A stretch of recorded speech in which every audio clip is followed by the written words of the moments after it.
स्वागत है आप सभी का अड्डा 24/7 पे। आज मैं आपको एक बहुत ही प्यारी सी कहानी सुनाऊंगा, पर कहानी के साथ कहानी का सार बहुत महत्वपूर्ण है। तो चलिए शुरू करते हैं। आज मैं आपको कहानी सुनाऊंगा डाकू अंगुलीमाल और महात्मा बुद्ध की। बहुत पुरानी बात है, मगध राज्य में एक सोनपुर नाम का गांव था। उस गांव के लोग शाम होते ही अपने घरों में आ जाते थे और सुबह होने से पहले कोई भी घर के बाहर कदम भी नहीं रखता था। इसका कारण था डाकू अंगुलीमाल।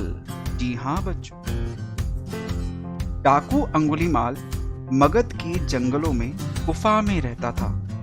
वह लोगों को लूट लेता था और उन्हें जान से मार भी देता था।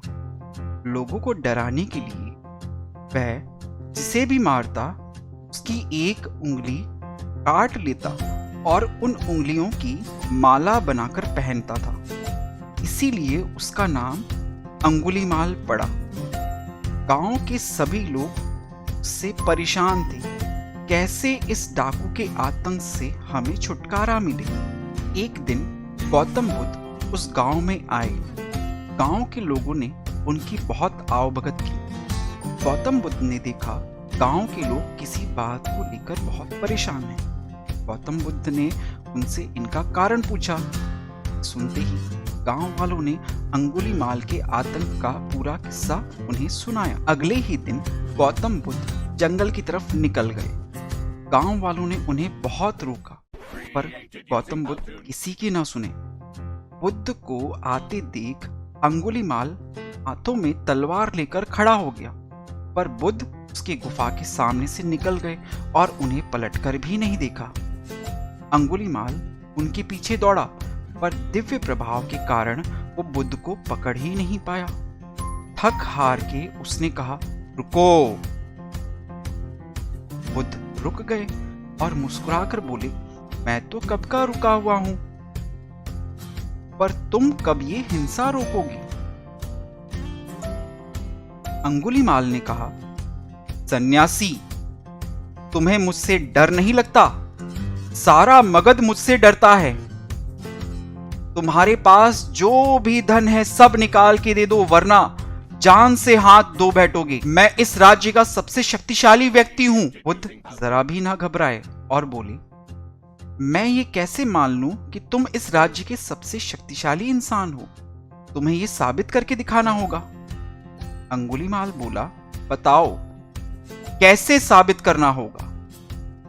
बुद्ध ने कहा, तुम उस पेड़ से 10 पत्तियां तोड़कर लाओ।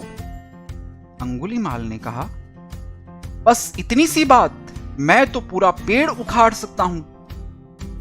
अंगुलीमाल ने 10 पत्तियां तोड़कर ला दी। बुद्ध ने कहा, अब इन पत्तियों को वापस पेड़ पर जाके लगा दो।